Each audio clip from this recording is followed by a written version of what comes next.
Hello hello everyone. আজকে আমরা যাচ্ছি হেয়ার কাট করাতে, আর এই হলো pre look of my hair.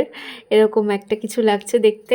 যাই হোক, হেয়ার কাট করাতে ভালোই লাগে, কিন্তু ব্যাপারটা হচ্ছে এত কষ্ট করে বড় করা চুল কেটে দিলেও মায়াই লাগে।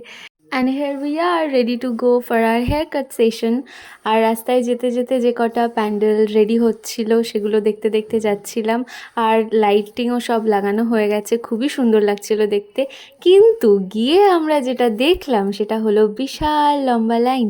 সব কটা অকুপাইড ছিল, তারপরেও অনেকে লাইনে ছিল, আর তারপরে আমরা গিয়ে দাঁড়ালাম। সেদিন হবে কি না সেটাও আমাদের মধ্যে দুবিধা ছিল। তো ফাইনালি আমার টার্ন এসেছে আইব্রো করানোর। আমি এমনিতে খুব কমই আইব্রো করাই, লাস্ট করিয়েছিলাম বোধহয় সরস্বতী পুজোর সময়।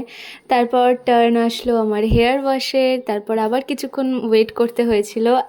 And then finally after my haircut it's time to set my hair.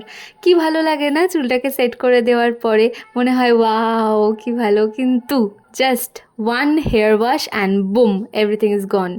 এটা হলো miss gorgeous Anwesha after her haircut, আর এটা হলাম আমি। স্ট্রেট চুলটা কী যে ভালো লাগছিল, কারণ সবসময় তো নিজের কার্লি চুল দেখে দেখে অভ্যেস। আর অন্বেষা আমাকে সাজেস্ট করেছিল কার্টন ব্যাংস আর বব কাটার জন্য, তো আমি সেটাই করেছিলাম। So that is it. জানিও হেয়ার কাট কেমন লাগলো। Okay, bye, see you in the next blog.